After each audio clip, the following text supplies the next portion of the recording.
Hey, Dan Blackburn, this is the How Legends Are Made podcast, and today we have my man, Kerry Goulet. Hey. Booyah. Yeah, there you go. Oh, gosh, okay. There it is. How are you, buddy? I'm doing fantastic. Sorry, as you know, a little chaotic lifestyle, but okay. I'll tell you what, thank you for having me on. Yeah, whenever I book things with you, I always give a buffer, like about 15 minutes kind of either side. Cause I know, but you're like me. I said to my brother when we were getting ready, I said, Kerry's like me. It's like, fashionably late. Yeah. Okay, so I started this podcast because I wanted to inspire athletes. I wanted to inspire hockey players' families, how to be legends, right? And that there are things that we can do every day, because I believe everybody's born. The great is already inside me when I'm born. My first breath of air, I've got the great. The question is, what am I going to do with that greatness? Am I going to go and plant those seeds, and am I going to cultivate and make them happen? And dude, that's what you do. So I'm going to read this, man. I don't do this very often, but I wrote a little thing here for you. So I think, in my opinion, you're a legend, because there's something that you do that legends do that non-legends don't do, is that you show up fearlessly in the hockey community. You've done it as long as I've known you. You were doing it before I knew you. Like, everything you got, stark naked, whatever it takes, 500 grand, we're going to get to that in a second. Wait till Kerry talks about his Australia experience. Whatever it takes, you're all in. And today, you're taking care of your mom who's sick, and you're racing over here. I can only imagine what you're like in the car, flying 100 miles an hour, zigzagging. But you do this because you're such a powerful ambassador for the game. For players that will play in the future, players that are playing now, players that are done playing and are struggling with life after hockey. And that's, like, you're this ambassador for all of that. You're accomplished as a hockey player here in Ontario and Canada, and then you went to Europe. You're in the European Hockey Hall of Fame. Booyah. You're the first guest that I can ever say that about. But you've also experienced personally the dark side of the sport. Right, you were in the play, and we're going to get into this. You've been in the dark place that as men, but as hockey players, as athletes, we don't talk about enough. The sport doesn't talk about enough. The NHLP doesn't talk about enough. The NHL doesn't talk about enough. Like, it's just like sweep this under the carpet. And slowly, because of guys like you, what you do is stop concussions, and the Primo brothers, you're shedding light on the darkness, and it's having such an impact on hockey players that are struggling, and parents who are now not so afraid to put their hand up or put their foot down and say, no, you don't get my kid, you don't get my Susie or Johnny just because they're the best player on the team and you want them to score a bunch of goals. You're co-founder of Stop Concussions movement. You're determined to change. This is what I love. You're determined to change how we see, how we care for, but most importantly, how we prevent concussions entirely in the game of hockey, not just here in your little hub of Etobicoke, Toronto, Canada, but the globe. So I'm pleased to introduce Kerry Goulet, a.k.a. Gooch. How Legends Are Made podcast, buddy. I'm so happy to have you here, buddy. Welcome. Dan, welcome. Thank you. And I'll tell you what, thanks, Mom, for sending in this wonderful description. But thank you. They're very, very kind words. Okay, so let's go right into it. Let's first talk about family, friends. I think that most hockey players, and I think us in business successful, we want to talk about the good stuff, the things that work in. And so I think one of the reasons you're so powerful is you talk about the dark stuff. So you've been really open about your sister. And she's struggling right now, and you've been super open about her struggles with addiction. And anybody that's watching, I mean, addiction, there's help. There's AA, there's NA, there's all kinds of support. And then for people like myself, my dad was an alcoholic. There's support for us, Al-Anon. There's groups that we can go to, like you, to ferret out the dark and start talking about the pain, the struggle, the sorrow that we carry. So how's your sister doing? Well, it's been a long journey, and of course, a topic like that, it's very personal, so sometimes people are very scared to open up and allow to be exposed. And listen, the exposure that I have is only the fact that I want to save her life. Can we do it? We're going to try it, but she had a 15-year bout with addiction at 40 years old, fell off the tracks, never got back on. Very wealthy woman, a tremendous family, 2 beautiful children, everything a person would want. She was a communications expert for T.E. Eaton's when they closed it down.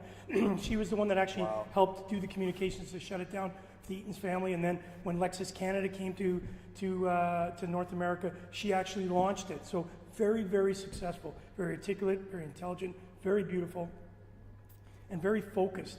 Just at 40, something happened. We believe that it was a mismanagement of postpartum. We don't want to throw the medical world under the bus, but we have to look for why it happened. And that's one of the things that Karen wants to do now that we hopefully will get her down a farther path of life. We want to open up and tell her story, because far too often we look at celebrities and we find out about, how their addiction went, or we look at the man or woman that's on the street and we know that they're on the street because they just never got the right chance. Karen was the exact opposite to all of that. Built a successful career. So she had what we would look at as like she's got it all. Yeah.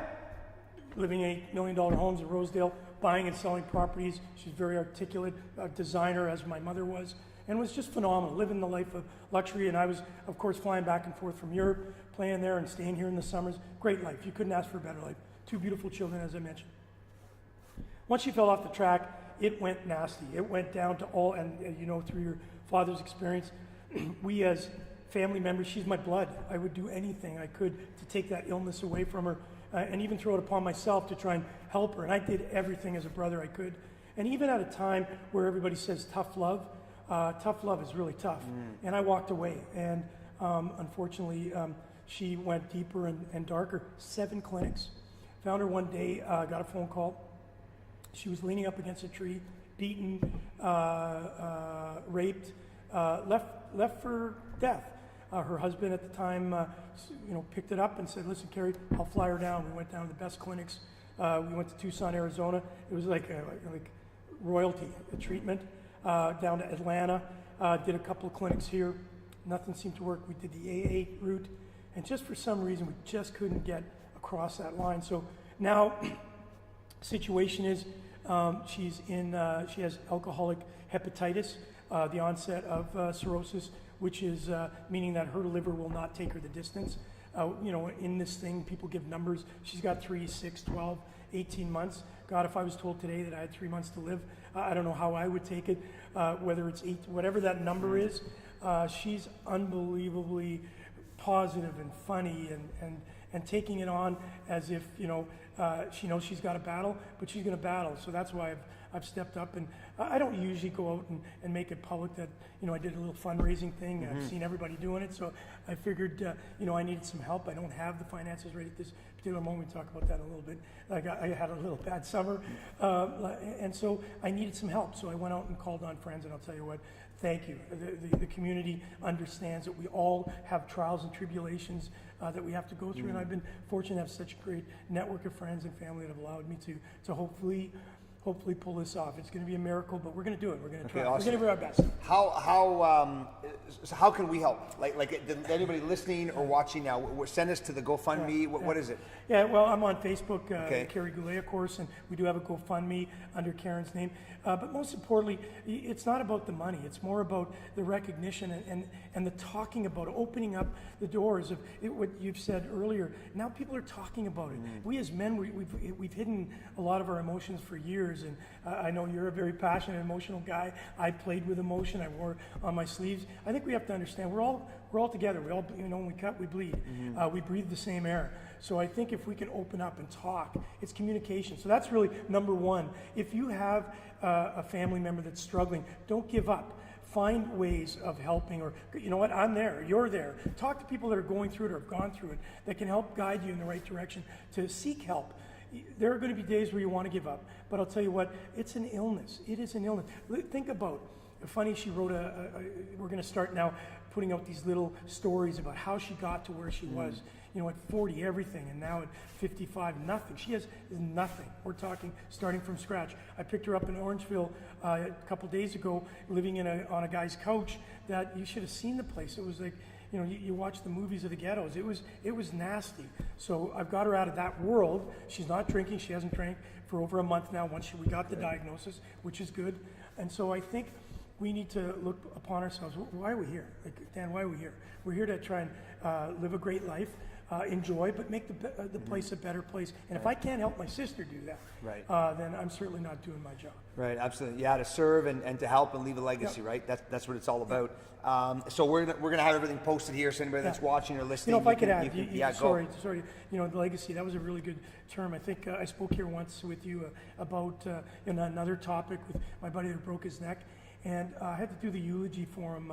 He was 25 years a quad, and I was flying back from Toronto to Winnipeg to do the eulogy, and in front of me were all my friends and colleagues and teammates I hadn't seen for probably, some of them 30 years, and I did a speech and was ready to talk, and I stood up there and I had this whole long list of things I wanted to say, and I just looked at the crowd and I said, you know what, it's not fair to him to read this stuff. So I said, I'm gonna take it out of the true feeling. So why was I picked to do that? Why was I picked on the journey with Robert? And it was because he needed to teach me something. What he taught me was, it's not the trophies we collect along the way, the cars, the money, all the accolades, all the trophies, and everything that we get from playing sport or being in business.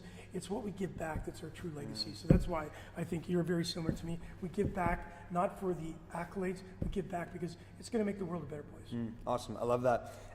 Let's talk about your incredible wife. I mean, one of the, I mean, we all want, happy wife, happy life. Yeah. I work hard to subscribe to that. And yet your wife is understanding and all of those things that we look for. And I remember years ago someone said to me, if you want to be successful, and anybody that's watching now or listening, you want to be successful, you got to surround yourself with people that are supportive, that they're going to challenge the shit out of you, they're going to push you, but they're going to be there. Like when push comes to shove, as long as I show up and I'm a man, I'm a good man, they're going to be there in my corner. So talk a little bit about your wife and the support that she's been for you along this incredible journey. Well, you know what, Dan, you're correct. I hear that statement, happy wife, happy life. I think, in any type of relationship, whether it's a male and a female, in marriage, business, it's really about being respectful to each other. First, you have to respect yourself and understand what your true values are so that you can pass those on to all the people that you're around, but also understand the person that's across the way. Again, whether it's a wife, a friend, or a business partner. So understand that we all have expectations, and I think I'm very blessed that I found a woman in my life that could accept the journey that I was on. Listen, I didn't make the National Hockey League. I wanted to play just like we all did. Came close, flew off to Europe, not knowing anything. And, back in 1988, I didn't even know where I was going. I had to go to a library and look at an atlas to find this little city that I couldn't find, Eschweiler, Germany. I took a rider, just took a faith and got over there and, playing 4th Division ice hockey, thinking I'm Gretzky with the helmet, whole nine.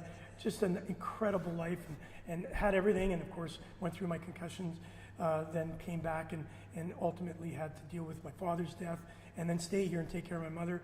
I had nowhere to go. I didn't know what to do. So I got involved with Barry Monroe, and it took me down a path of being part of philanthropy. And I met Tony, who was in the hedge fund industry, somebody that I'd never met before. She was so into money, so into cars and everything. Like she was that materialistic woman that intrigued me because I was never like that. I didn't make a ton of money playing hockey, but I made enough to put it some away for the later years in life. And I just thought, wow, this is crazy. Like how does somebody live like that? So we went on a couple dates and got to talk to her, and she gave me another perspective on life. And I thought, wow, you know what? I'm going to explore that. I want to understand this. So we got together, and she actually fell in love with the fact that she met somebody that wasn't about the money, the cars and all that. And we all love it. And, I don't know, listen, I drove the Autobahn with a Ferrari 318, thinking I was a cool dude. But at the end of the day... you are a cool dude. Oh, come on. So those things don't really matter. All you kids out there, enjoy everything you do, whether it's driving a Ferrari, a Mini Rover, or if it's a Lada, where I had the opportunity to do it in Moscow, don't matter. They're all the same. They got wheels. And so I think when she kind of opened me up to that real world of, and listen, I've been with kings and queens, the story's too long and it would take way too long to tell. One day I will tell you the stories about meeting royalty and stuff. Again, we're all the same. We all breathe the same air. So I think when I met her, she was a fresh fresh air for me to be able to see the other side of the world. And when she realized that life was not about the cars, and it wasn't about the money, it was about family, and it was about being able to give back, she really adopted that, and she was crazy enough. She's driving a beautiful Beamer, a BMW. I was driving a minivan, just stone dome without kids. And what we found through that experience together is we came to a common ground of that. Everything's needed. It's just sometimes in moderation. So she gave up her job after a year of craziness and followed my journey. I didn't ask her, I didn't say, listen, this is my journey, come with me. She decided that she would take on, because, I got a little bit of gift of the gab, and, I'm kind of one of those Pied Pipers that bring people together, but I was never really good at, okay, all these people are here, what do we do now? Right. So she was logistically based, so she brought a very important part of my life together, that, the chaoticness. She was the one that actually said, Kerry, didn't you have something this morning? And then I looked down and there's the text. So I'm blessed because she has sacrificed enough.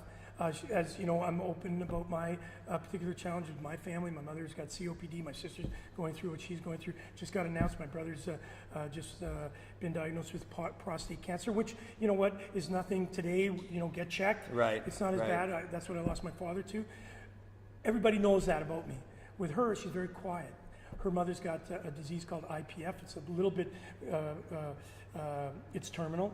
It's the lining of the lungs harden and they stop. Whereas COPD, you can put oxygen in the lungs and keep a person alive. This will stop. And her sister, Linda, has Parkinson's, very, very bad case of Parkinson's, and it tears her apart. And so I take care of my mother personally. She can't because she lives too far away, so she drives back and forth. So she has sacrificed so much for me, and Tony Mills is the greatest, and she certainly allows me to do what I do without judgment, which is great. Yeah, we have the arguments. We fight about money. We do everything that every normal relationship, but at the end of the day, before we go to bed at night, we do inventory. It's kind of funny just saying, hey, how was your day? Just take time out to listen. That's all it's about. That's amazing. I love that. So talk about, you referred to your mom and your dad. Yeah. Your dad passed, and your mom's battling right now. How influential were they for you growing up around this game of hockey? Yeah. Sometimes I get emotional. I can say my dad battled with some alcohol issues throughout his life. Up until 50, he was, I would call him an alcoholic, kind of a closet alcoholic. He was just a whole different, as you know, in alcohol, a totally different person. When he died, I could honestly say if I could be half the man that he was, I would be blessed. He was an influencer. He wasn't the guy that got me to play hockey. It was my mother. Mother was a speed skater. Got to a certain level. The family didn't have any money, so she couldn't go and do the nationals and that. But they said she was very good at it. And I remember I'm from Winnipeg, and there's a little park called the St. Vital Park, and it had a figure-8 pond. And she would take me out there. I remember explicitly, at 2 years old, holding onto a scarf, and she'd be doing these long strides with skates. And I had those 2 blades, those. Oh yeah, cheese cutters. I think they were knives actually. And I'd be holding on, I'd be falling, she'd be pulling me. And how old were you then? I would have been 2. Wow. Yeah, I was really tough. And she was a petite little girl, and she took me at minus 30. You hear the whole stories. Wow. And I'd get off the ice. My dad would be there rubbing my feet and that sort of stuff. But it was her. She drove me every practice. She was there every game. She wasn't a hockey mom per se. Like, she didn't get influenced by any of the politics. As you know, in hockey, there's a little bit of politics. Yeah, once in a while. Yeah, she didn't get involved in that. She kept out of it. She just kept it clean. It was really my mother that gave me the love for the game. And my father was just a sideline cheerleader. And again, as I say, we had some huge challenge. We had no money at times. My father worked for the CN and was one of those guys that, every second Friday got his paycheck, threw most of it in the bar that night, and my mom would have to pick up the pieces. And not crying the blues, it helped me, with character and understanding, as a man, our role, and as a woman, what each roles were. My mother should have left my father many, many times, but didn't wanted to keep the family together for the obviously for the right reasons, and she did pretty good. Outside of my sister going down the path she went for other circumstances in her upbringing, I think we've done it. My mom and dad did it pretty good. And when we lost him, one thing, he was a railway guy, but he learned Latin, and he knew every word in the dictionary. You'd say a word, and he could break it down. And so I can tell you one really, guys and girls that are out there, if you have a special relationship with your parents, this one really epitomized or showcases the change in a man. My father struggled, as I mentioned, and he was diagnosed with prostate cancer, had to give up his job, and traveled with me. I would go to Europe for 6 months, so my parents would come over, they'd give me a car and apartment for my parents for 2 times a year. So they would come over and we'd drive and go and see the world and all that sort of stuff. And one time we were on a bus, I was a player coach, I was in Timmendorf. We were going to a little town called Erfurt. It's the eastern block of Germany, and we played the game, and it was really rough. Hooligans, Nazis, all that. It was like dark side. What year would that have been? This would have been about 2001, 2, just after the wall came Okay, down. right. So okay, good Yeah. for perspective. Okay, Yeah. great. Yeah. So- but still, politically, Oh, yeah. still lots of ebb and flow. Yeah. So we're in the van, we're in the bus, we're on the way back. We had beaten the team 3-2. I had a hat trick, believe it or not, in this game, and one just late in the game, and playing with a guy named Mark McKay, who was one of the best players I ever played with. And so I'm the player coach, so I'm sitting up at the front, and all the guys in the back are playing cards and watching those girly pictures on the video and stuff. And Slapshot was playing. My dad was off to the one side of the bus, and I was on the other. And I was just, it was a beautiful night and the moon and all that sort of stuff. And I'm looking over, and there's my dad. He's weeping, like he's crying. And my dad wasn't a crier. And I look over and I said, "Pops, what's going on?" And he said, "Gooch, I got to tell you that I never made the man I wanted to be. I could have been so much more than what I am today. And I'm just so blessed to have you as a son.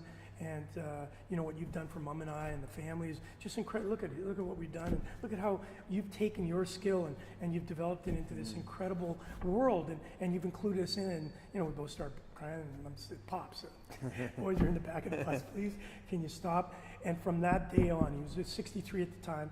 From that day on, he had never told me how he loved me. He wasn't a hard man. He just was one of those Consumed in his stuff, Yeah. right? Yeah. And said, "Gooch, I can't tell you how much I love you." And from that day on until he passed away at 72, I can honestly say I don't remember a day where he wouldn't, even if I was in Germany and he was, funny, I was on the Autobahn driving quickly at 200 kilometers an hour, and I don't know if you remember in the old days, Nokia had a fax machine in a phone, and I get this fax, "Gooch, I love you," and it was from my dad. It's a rolled up piece of paper. Yeah.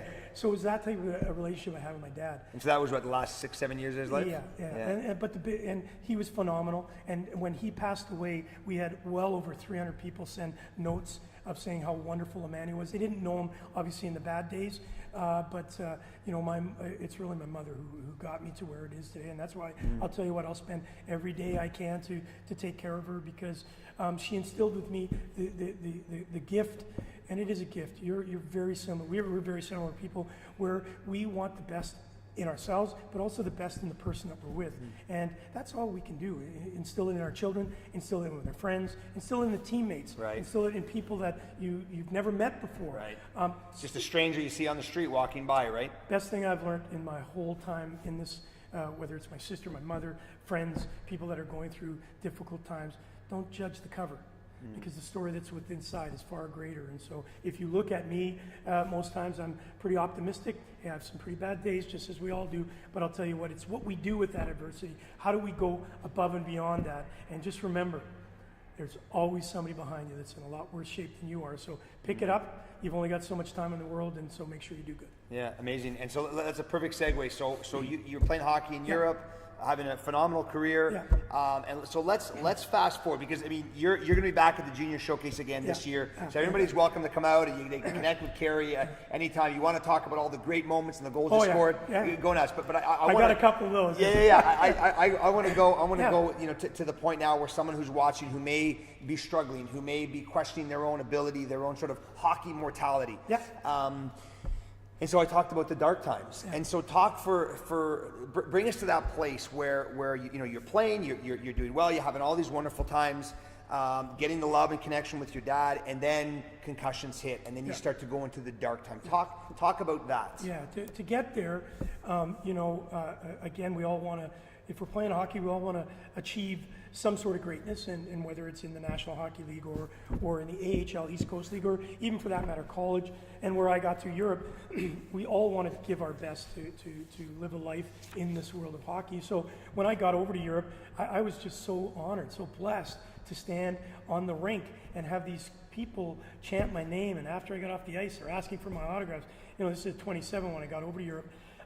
I never believed I would ever live that after going through what I lived through, not going through junior hockey and getting a tryout with the Winnipeg Jets.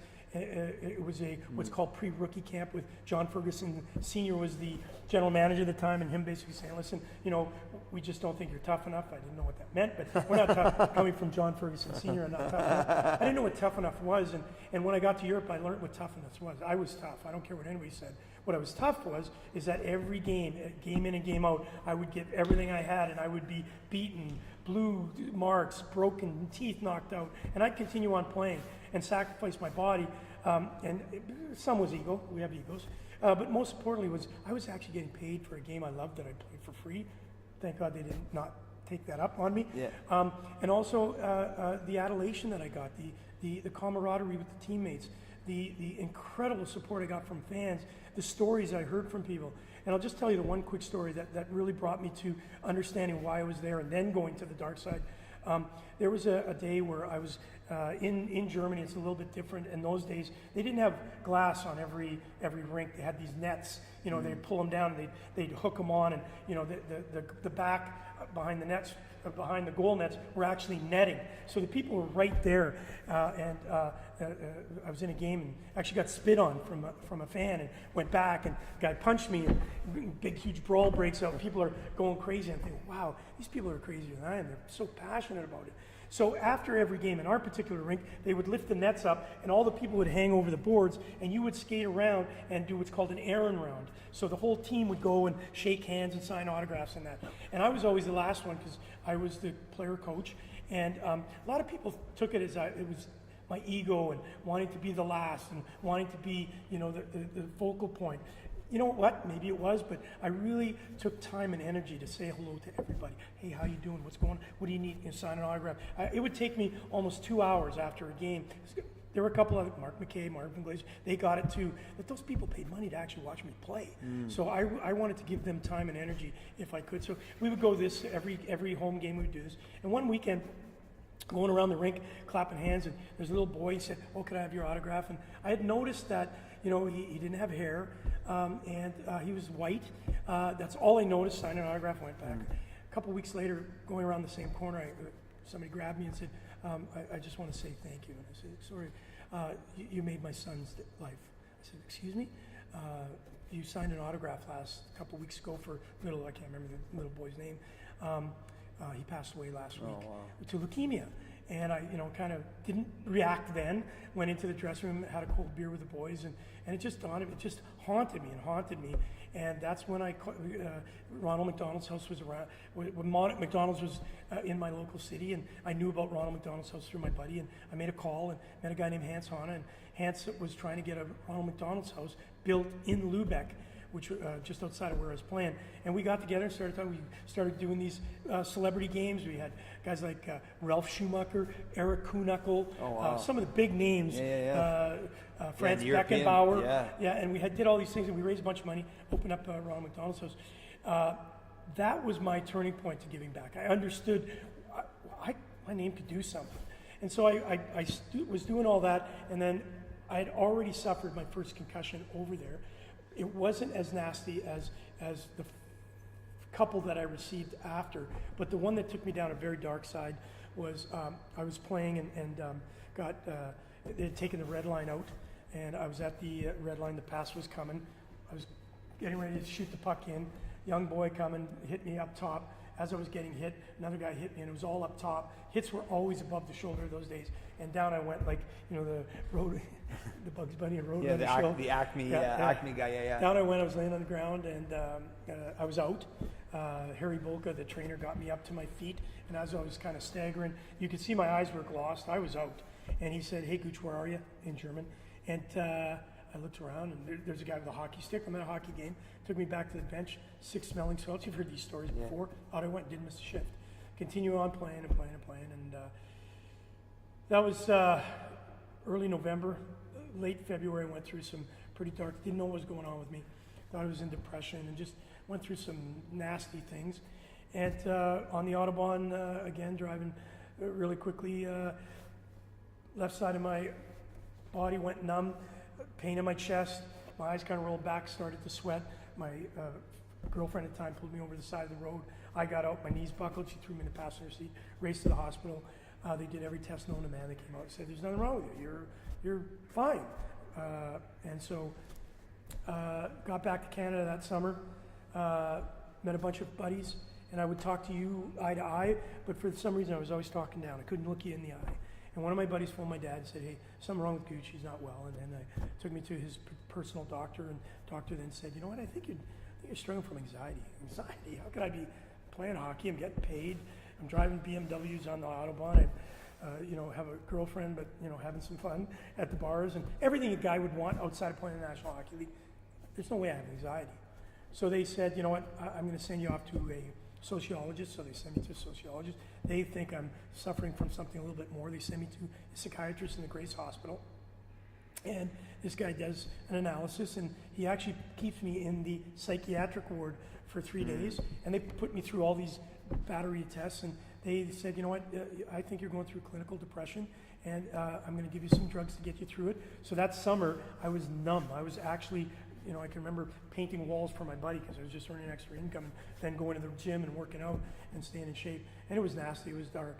And I could remember walking by a drawer and seeing a knife and seeing myself slicing my wrists and treating my girlfriend at the time disgustingly and just being a horrible, horrible human being. And with this drug, it took that all away. I was great. And they wanted me to get back. So I was going back to Timmendorf. Nobody knew, only my medical team here and my father who flew with me. He held my hand throughout the whole process. I was there for a month. I don't remember the actual month being there without people telling me the stories being on this drug. I got through it somehow. No idea how, other than my father and the team doctor knew. The management didn't know. And nobody knew on the ice. If you saw me on the ice, I was performing. Top three in scoring. My line mate, Mark, was always top. I was either second or third. My other line mate we were always 1, 2, 3. Just a great line together. So nobody could see that there was something wrong with me outside of it. As soon as I got off the ice, I was a basket case. My dad had to virtually cook, clean, wipe my bum. I couldn't function as a human being. And you're on the drug still at that time? Oh yeah, absolutely. Yeah. And so I didn't know what that drug was until just recently we moved and I was going through my stuff. I found the letter that I actually wrote. Remember, don't forget, we're doing faxes. We're not emailing people. I actually found it was all in capitals on a typewriter. I sent back to Dr. Armstrong from the Grace Hospital saying, I'm now here. I'm off the drug. I got to thank you for all you did. The suicidal thoughts have diminished. I'm still having problems with my eyes. So even when I told this story, sometimes I didn't even believe. Maybe I was fabricating some of the stuff. Maybe I was making some of the stuff up. Maybe it wasn't quite as bad as it was. And when I got this letter, it kind of validated the fact that I was going through it. So, anybody that's going through it, we think we're alone. I thought I was alone. I had great support from my mom. But here's a classic example. Mom says to me, you can't be depressed. My son's not depressed. Look, he's an athlete, he's this, he's that, he's not depressed, he's got this, he's got that. She judged it. She even admitted it later because she felt guilty if I was that. Like, what did I do as a mother to fail? Right. So I think this judgment and these labelings shit, we have to throw it away. Somebody that's hurt, pick up a phone. My phone, you can put it on there. I will talk to anybody and everybody. Oh yeah, and I test that. I've called you a number of times, and right away it's connect with you, your medical team. So absolutely, for sure. So that's really important. Do not give up. Do not give up. You can't give up. And if you give up, you're giving up not only yourself, most importantly, but also your loved ones.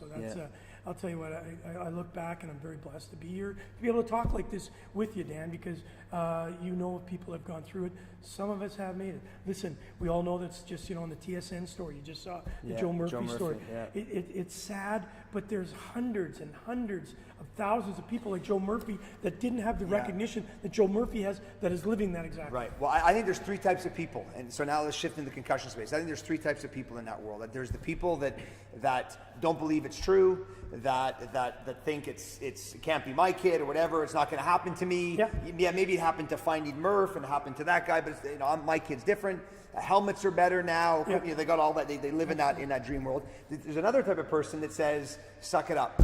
You know what? Like, I've read the stories. I think that, probably shake the cobwebs off, kind of that old school thinking. Come on, be a man. Go and get it done. And then there's a third type of person, and that's the people now that we're growing. And thanks to you and Stop Concussion Foundation, is we're starting to realize that it's not only real, but it's devastating. I mean, I don't know if catastrophe is too big of if I'm being too dramatic, but it's catastrophic. I mean, what you just described about yourself, and that was years ago. How many decades ago was that? 2, 3? Jeez, we're aging. Yeah. I'm turning 60 for God's Right. sake. So 30 years ago. Yeah. Let's say 3 decades ago. I mean, we've come so far, and yet the mentality, the fear of talking about it, the fear of if I tell my coach or the trainers I have this, I'm not going to make the team. So let me pretend it's not there. Let me make the team. Once I sign the contract, then I'll start talking about it. But of course, that never changed. The ideology stays the same.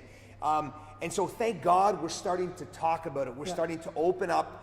Pardon the pun, but we're starting to sort of crack it open and reach inside and say, no, like, this is a real thing that's killing people. And if it's not killing people, I mean, anybody that hasn't watched the Finding Murph, I mean, go online. It's available on Tribute. It's everywhere.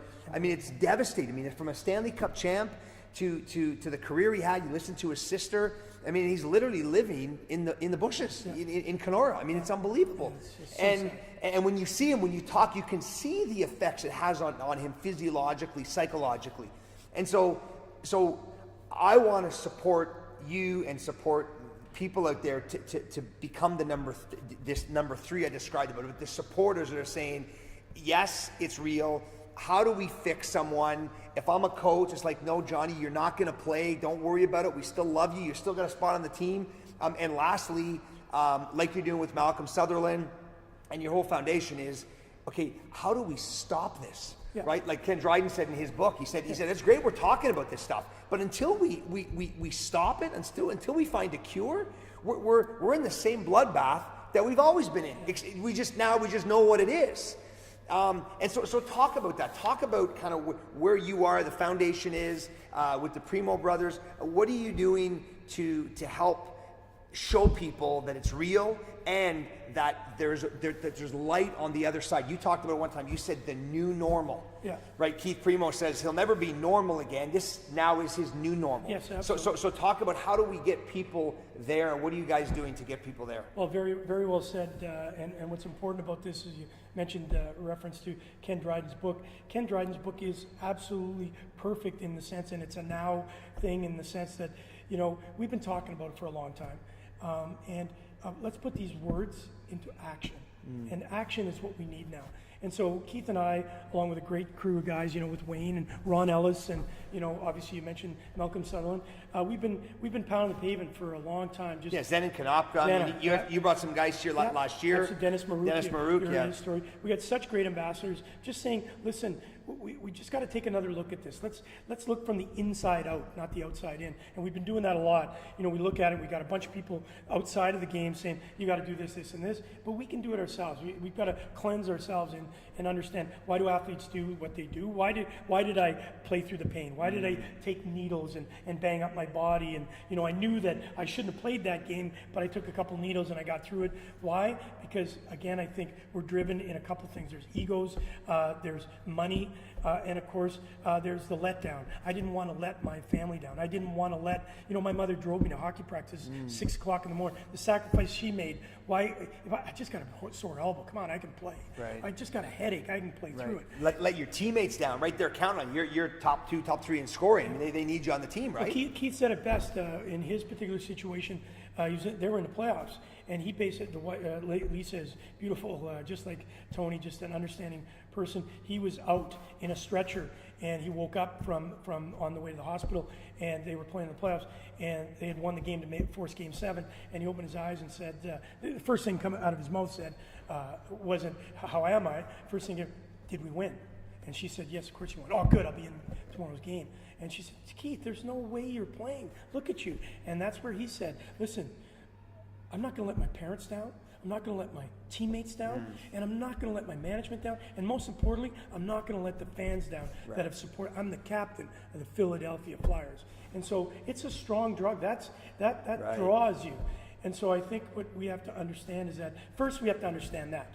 So then we have to understand the cause, effect, consequences of the injury. So I think that's what we've done. All of us have done a very good job of relating that story and getting that message out. Now we're starting to see more of the Murph stories out there. Don't be fooled by the fact there's probably millions of people in North America walking around like a Murph that doesn't have now a support mechanism. A lot of those people that are on the street may have had the same experiences through concussions, brain injuries. We don't know. So I think, again, I go back to that judgment part. Let's all come together and understand that that person's there for a reason. Let's understand what that reason is and how can we mitigate the risk. You said let's stop. I'm not sure we're going to stop or prevent all, but we can mitigate risk. And the way we mitigate risk is through education. Education, education, education. Now I think we've got a great mechanism of education. Now it's that word action. Now we have to understand what can we do as coaches, as mentors, as fathers, as mothers. How can we instill in our children the right to play with safe principles? That's what this is about. First, respect yourself. If you're going to do a sport, if you're going to do anything, it doesn't have to be sport, anything that you do, respect yourself and the talents that you have. You said it. Take that inner you, because I believe, just as you, we have it. It just needs to be nurtured. Parents, nurture that. Don't put expectations that are unrealistic. Don't put people into places where we allow them to fail. Put them in places where they can succeed. Yeah, they may not be good at certain things, help in that way, but let's put them in situations where they can achieve. And once they achieve, they can then develop other skills. So with us, what we've done is, through Malcolm Sutherland, who has broken this down into understanding what do we do on the ice that creates risk.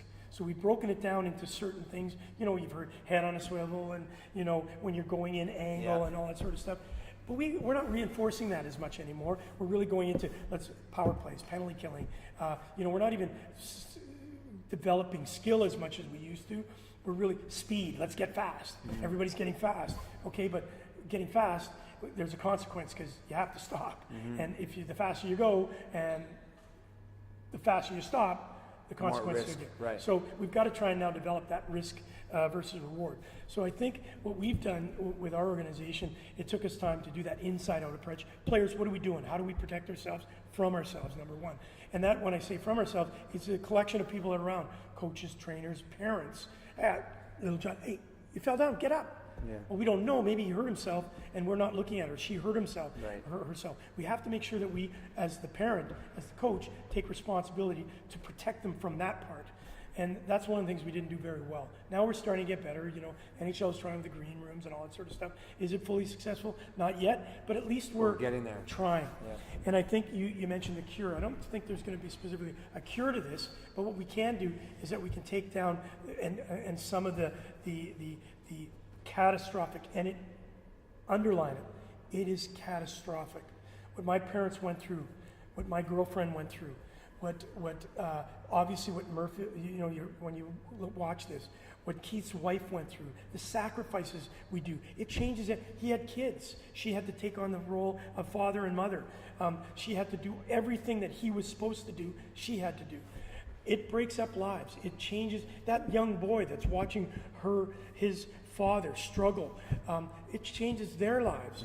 And so if we can mitigate some of that and take back ownership of the responsibility, what we need to do as the adults in the picture, and I underline that, we're the adults in the picture of this problem, and we got to make sure we educate ourselves. Great websites, obviously plug in Stop Concussion, but there's great websites. A great guy out there, Chris Nowinski, battling with the Concussion Legacy Foundation. Dr. Scott out in Guelph. Dr. Scott, all of these great guys, they're doing such good work.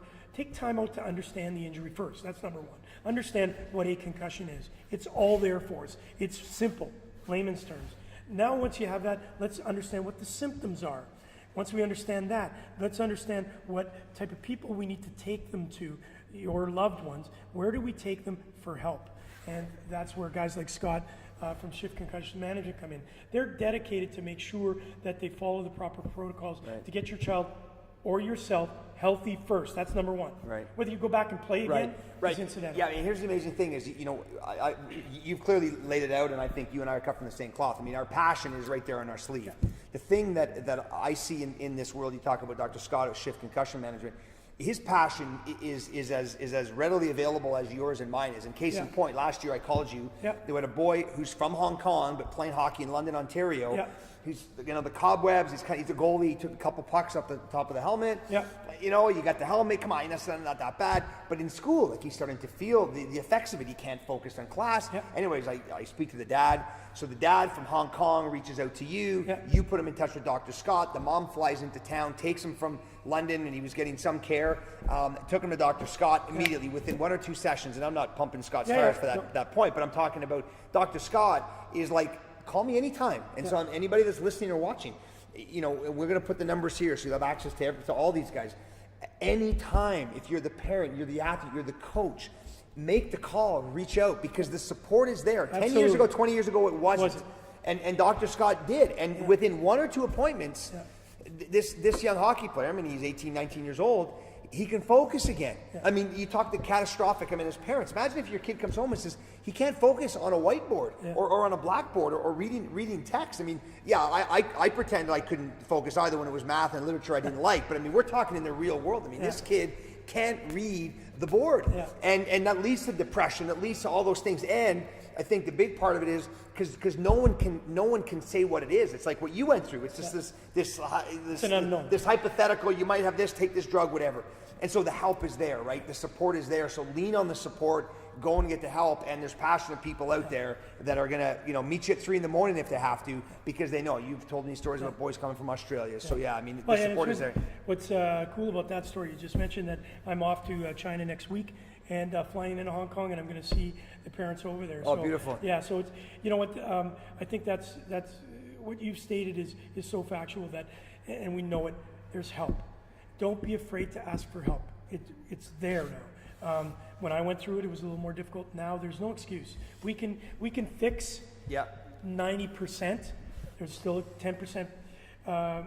There's a sector of the population that may have to go through even more dramatic medical help. But 90% of this can be.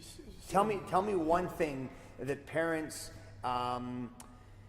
need to know, players and parents need to know or should know or don't yet know about either a diagnosing or proper care, anything in that spectrum of concussion. What's one thing that players and parents need to know? Yeah, well, it's really tough. It's very complex. The brain is very complex.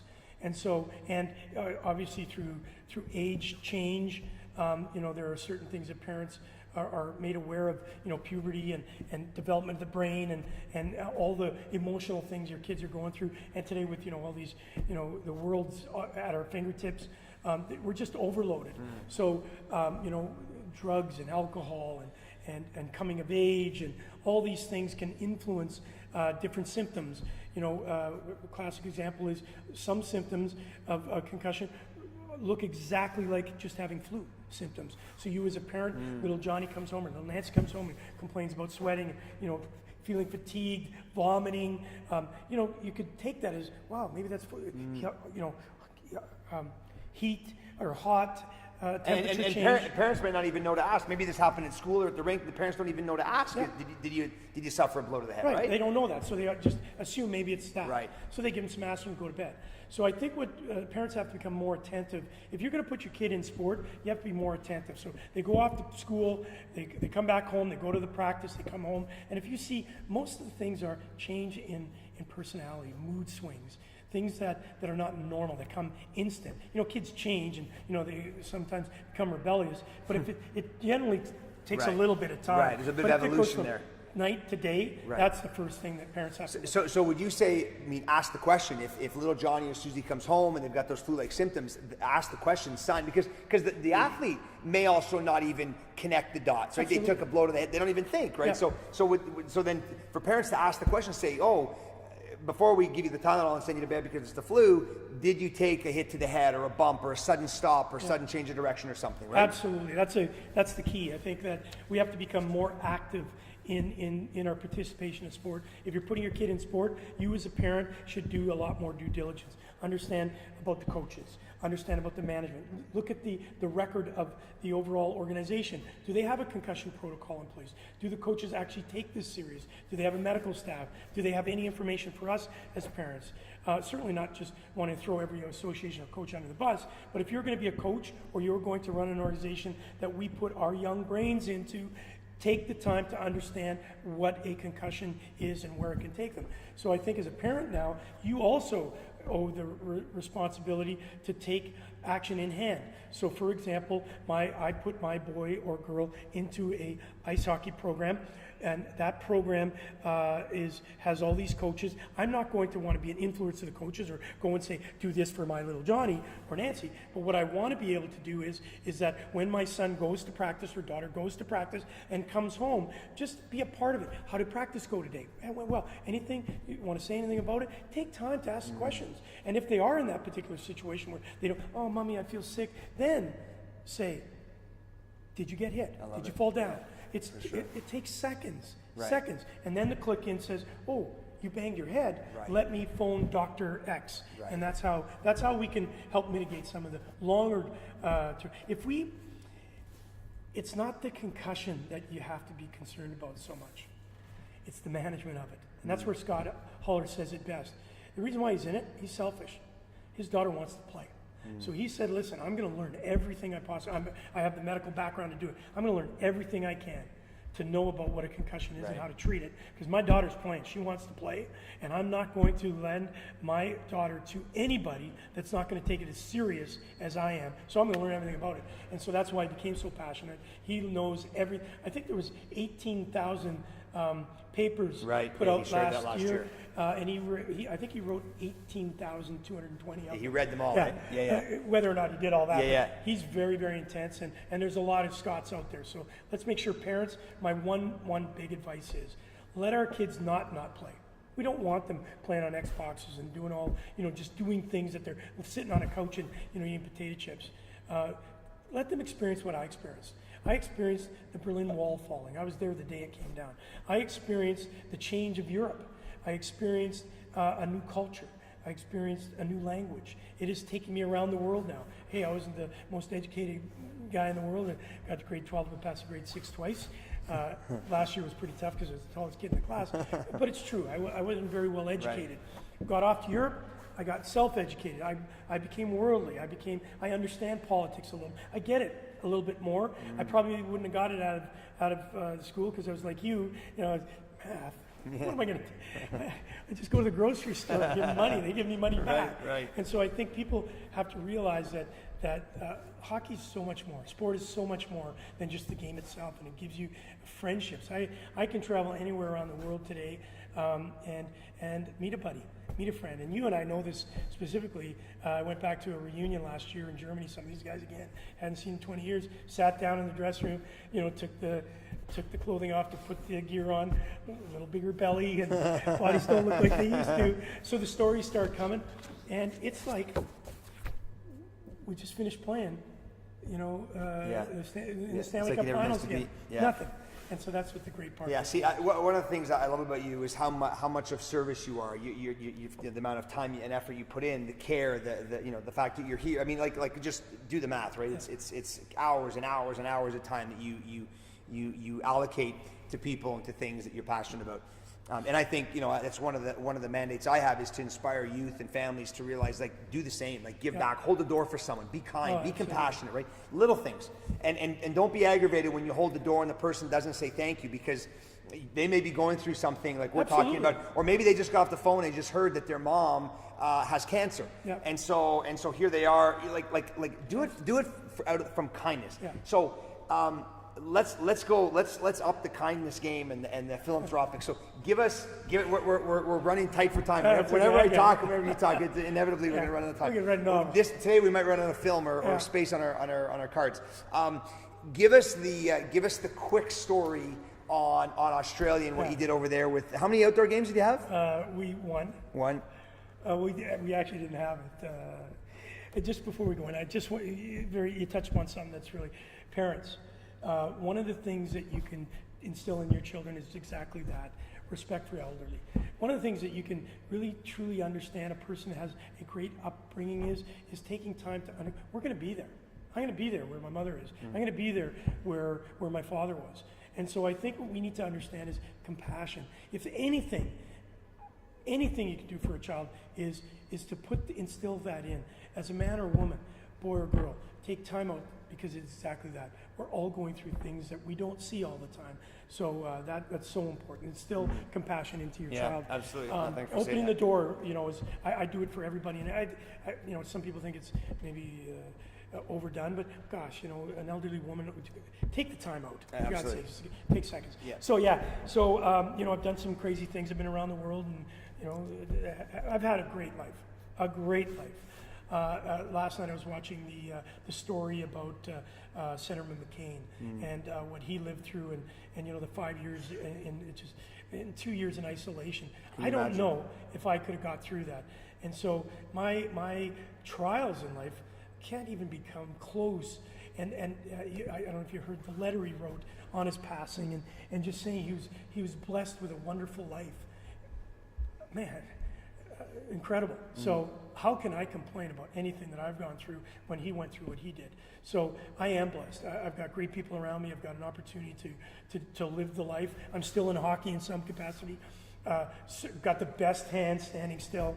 Can't move anymore, but still love the game and the camaraderie. So once I got out of playing and got an opportunity to become a philanthropist, poor philanthropist, of course, and just make a difference, like make a change, and not just talk it, do it. And Keith Freeman, all these guys helped me develop Stop Concussions, and we got lucky. Some guy wanted to do a couple of games in a little town called Auckland, New Zealand. He wanted to do a hockey game in 2010, and got a hold of me out of the blue, and we concocted this idea, Canada versus U.S., and we flew a bunch of guys over there, guys that weren't even playing, they were getting the rust off their skates, and we pulled it off. We sold out 8,000 seats, and it was pretty good. It was okay. It wasn't a showcase game. It certainly wasn't a National Hockey League playoffs, but it was just kind of a beer league all-star game, and we pulled it off. And then next year, and with that came some struggles. The promoter ended up being a little bit greedy, and though I thank him for giving us this opportunity, and then we went to the next promoter, and they're a much bigger organization, $3.2 billion business, and here's this little Kerry Goulet and Tony and the Stop Concussion platform, and then we built it into an organization or into a tour. It's called the Ice Hockey Classic that we play in Sydney this year, 12,500 people in a country that's not really ice hockey savvy. We got lucky. We got Nathan Walker, who plays for the Washington Capitals, won a Stanley Cup, even though he played only a couple games. Yeah. He's Wayne Gretzky there, so we got him out, and we played in Adelaide, 7,200 people, and 8,500 in Brisbane, and we went to Auckland again, 8,500 sold out. Wow. And we're going to do the first outdoor game in Wellington. I can't bore you, I know we don't have all the time in the world, but I'll just give you a real quick summation of what happened. We wanted to start doing this more and more, so we were building it with our charity and my little sports company. We were building an opportunity to host games in other parts of the South Pacific, because there's a lot of expats and they miss the game, they love the game. If you're not around a hockey game, especially now, I hear the playoffs are here, the playoffs game, just think these people don't get to see a game live. Right. So that we're packing up everything and bringing it. And some names of players they probably remember, they used to see play. Absolutely. Yeah, absolutely. And so here we are, we pack up almost like this circus act, and we bring it, roll into town, and build a rink inside of facilities that don't have, ice available to them, and then tear it down and off to the next. Pretty cool concept. pardon the pun, on the ice. But here we are, we're there, and so I got this vision. I wanted to host the first outdoor game ever in the South Pacific. So we buy all the materials here in Canada, and we got 8 containers of stuff with Zambonis, and I'm actually buying used. I'm going to use Zamboni car lot. It's just crazy. And so I buy used rinks, but I had to buy the actual ice mats. These are the things that go underneath that you put glycol through the refrigerant, and you throw some water on, freeze the ice. So I've got all these containers drifting over to 3 of them are going to Auckland to be a part of the Auckland Wellington games, and one was going to be outdoor, and the other ones were traveling to Sydney and all that sort of stuff. And all of them had either they had ice mats, or they had Zambonis, or they had the boards. So the Zambonis and the boards arrive in Auckland and Wellington on time, but 3 of these containers that house the ice mats on their way from Baltimore had to go through Cartagena, Colombia, and then we're off to Auckland. They're supposed to be there June the 6th. And the game was June the 22nd and 23rd, and they would be divided up out of things and be transported. They'd be there on time. Long story short, May the 25th, I got an email from a large shipping manufacturer company telling me we've got a serious delay. They won't arrive to Auckland until July the 26th. So these are the things that make the floor happen. You can't go to your local Canadian Tire and buy them. You have to get them custom built. So panic sets in. What went on? So we got the Canadian Embassy involved. We got the Trades Commission involved. What ends up coming out is that they missed a vessel in Colombia, and somebody threw it on the wrong vessel, and they ended up going down ending up going through Chile, Ecuador, and landing in Bolivia. So Bolivian transport companies said these aren't supposed to be here, so they shipped them back to Cartagena. So these ice mats are having a better vacation than I am. They've been through the Panama Canal twice. So they get into the Colombia. The Colombia Customs automatically sees it because it's been in Colombia and it's been in Bolivia, and we know about that white stuff. Yeah. And these are 85-foot rolls of polyurethane, white polyurethane, that they can't x-ray to see if there's cocaine inside of them. They get held up there. We get a chance to maybe fly them. They wouldn't allow us. So we had to send them back to the original port in Baltimore. We got them back to Baltimore in time just to get them on a flight. Got there on a Friday. If they cleared on Monday, they'd be on a flight Tuesday to get there. Well, Canadian Customs sees it because they can't x-ray it. They held them for 12 days, so that we had no chance. So you lost it. No.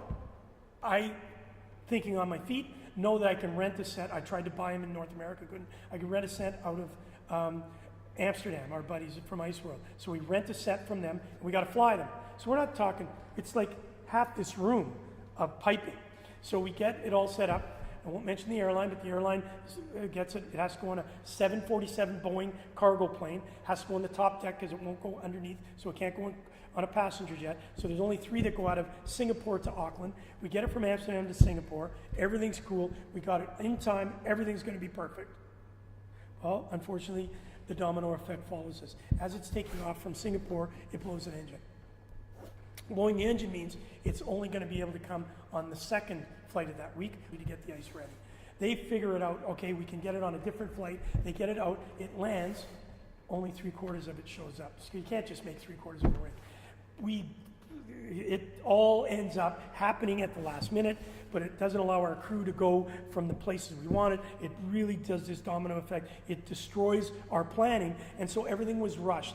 We get into the Auckland game, we get it done. The next day is the Wellington game, and as we were building the rink, a pipe breaks. So it just keeps on. The gift just kept on giving. And so we got everything set up. We were ready to do an outdoor game, 11,000 people. I said we were going to set history. We were going to have the first outdoor game. And unfortunately, somebody upstairs just maybe doesn't want it to happen. And there's a reason. There's a reason for it not happening. Yeah. And we battled, and 11,000 people. We canceled the game and delayed the game to the next day. Perfect setting. Everything was ready to go. And for some reason, the ice didn't freeze. And I won't get into the technical parts. But what happened on that day, 11,000 people saw my set of boards crumble. They actually fell.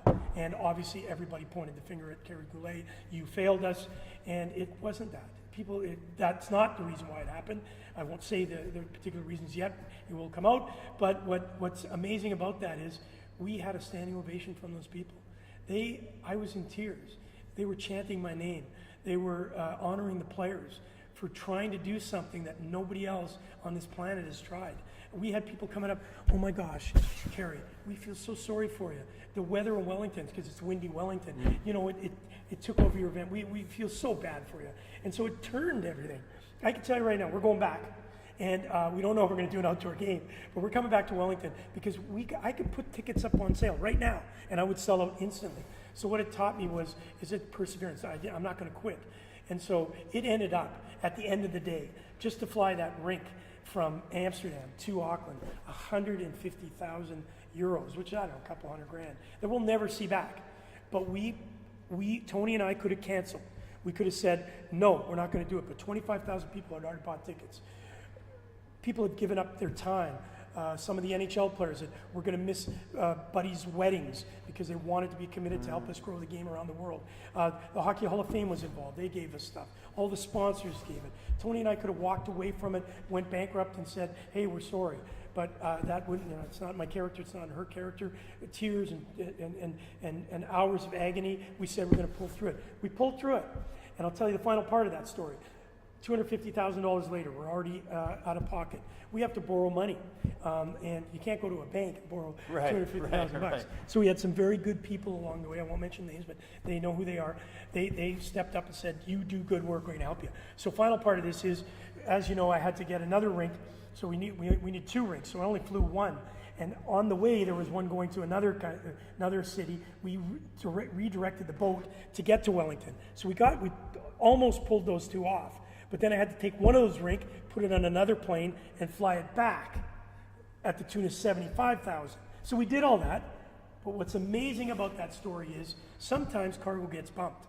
So it's flying from Auckland to Melbourne to get onto a truck to get to Adelaide. And that flight from Auckland to Melbourne, you can lose some of your cargo. But on that particular flight, there was a racehorse. And if there's a live animal on the flight, they will not take off any of the cargo because they've already listed it and it has to go. So the only reason why it was guaranteed to get there is there was a horse. So I'm buying a horse. So every time we ship stuff now, it's going to be That's an expensive horse. That's a phenomenal story. It's about $500,000 that we're down, but we own the assets, so don't feel sorry for us. We're going to pull up, and we're now in the negotiation with our partners. We're going back. We're going to do New Zealand again and play the cities that we played, and then that's going to be one tour. We're doing 2 tours, and next year we're just going to do Australia. So from a really, really bad, negative, life-altering situation, all it's done is put more passion, more fire. I turned 60, so I'll tell you what, it's going to be one heck of a party. But what a great testament, right? That's what we talk to the athletes about all the time, right? It's about perseverance. I tell the athletes, stay on the mountain, right? Wherever you are, at the top of the mountain, the bottom, as long as you have at least one hand on the mountain, you're on the mountain. Absolutely. Right? And so, you just keep doing the work, no matter how many times you get sucked down or slip down and hit a muddy bog, you keep going. So I think that's a perfect testament. And so as we pull this to a close, what's one thing that we don't know, that viewers don't know about Kerry Goulet? Oh gosh, tough question. Obviously, I'm open. I'm not afraid to talk about good things, but I'm certainly not scared to talk about the hardships that I've had that are minor in comparison. I would say the ego. I have a lot. I'll just share you one quick story as we wrap it up. To be good at whatever you do, you got to be driven, and driven with inside. Somewhat is an ego. I wanted the puck on my stick in overtime. I wanted to score that winning goal. Sure, maybe for some accolades in my picture in the paper, but I wanted to succeed. Not only for me, but for some of those guys that are the fourth liners that maybe only got 2 minutes of ice, but went out there and protected me in a fight or did whatever they needed to do to contribute. And so, I was always in the forefront doing a bunch of charity work. It's Kerry Goulet, Kerry Goulet, Kerry Goulet. My wife is always in the background. You don't hear much about Tony Meal and that sort of stuff. But sometimes that's needed because I'm comfortable there. She's not. So I heard somebody make a comment one day, he's just doing it because he's ego-driven.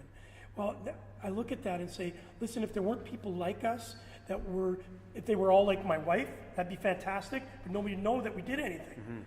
It would just go unrecognized, and we wouldn't have maybe the support we need by being vocal and being out there, and yeah, maybe being a little bit arrogant at times. It draws power. People want to be around successful people. People want to be involved with people that care. And so the two things that I own is I care. And the second is compassion. And I will not ever give those things up until my last breath. I will keep fighting for people that can't help themselves, because there's a lot of them. Take time out. If somebody's struggling, take a few minutes just to hear the story. People always ask me, and they've asked you this, how you doing? What's your answer 90% of the time? Great. I don't do that anymore. If I'm hurting, I say, hey, Dan, you know what? Not doing so well. I'm having to struggle a little bit. Hey, Gooch, what can I do? Ask for help. Ask for help. And I'm not afraid to do that. I love it. Amazing. Amazing. Where can we find you on social media, on websites? Where do we get in touch with Gooch and the Foundation? At 60, it's tough sometimes because you tweet and Google and Facebook and Twitter and tweet and all that sort of stuff. These words didn't even exist, when you were playing hockey in Europe. But where do we find you? I can tell you right now, I live the black and white television and the rabbit ears. Yeah. Obviously, Stop Concussions is one of my great platforms that has been built by a great team. Safe for Sports. That's with Malcolm Southern Touchpoint. Go there, safeforsports.com. Phenomenal website that helps us with some principles. Yeah, it'll all be listed here. Yeah. So, but most importantly, I'm on Facebook. I'm a Facebook addict. I don't know anything. It's so easy. Straight up Kerry Goulet. Kerry Goulet, come on, send me a note, ask me a question, give me a rah-rah, give me a negative, and I answer back everybody. I just love it. And in closing on that whole thing, you know what? Use Facebook for what it's made for. I can click one button and everybody knows my life. And when my mother's not well, I don't post it because I want to make people feel sorry for me. I want my uncle that's in BC. I can't pick up a phone and tell everybody in Germany or in Australia that care for my mom that we're dealing with this. So I do it because I use that platform to educate people about yourself, about your life, and obviously promote the good things that you're doing. Amazing. Hey, Kerry, it's a total pleasure, man. I always love working with you. Having you on here I thought was a perfect opportunity. You're going to be back at the 2019 Junior Showcase. We got some really cool things coming. It's such a pleasure all the time, and really admire the work that you do. And thanks so much for sharing not just the good stuff, but the dark stuff, right? And I think you're an open book, and so grateful for that. My tagline is "Booyah." That's what I always end with. So we'll end. I'll look at this camera. You look at that one, and we'll sign off with from the How Legends Are Made podcast with a unified booyah on the count of 3. 1, 2, 3. Booyah! Thanks, buddy.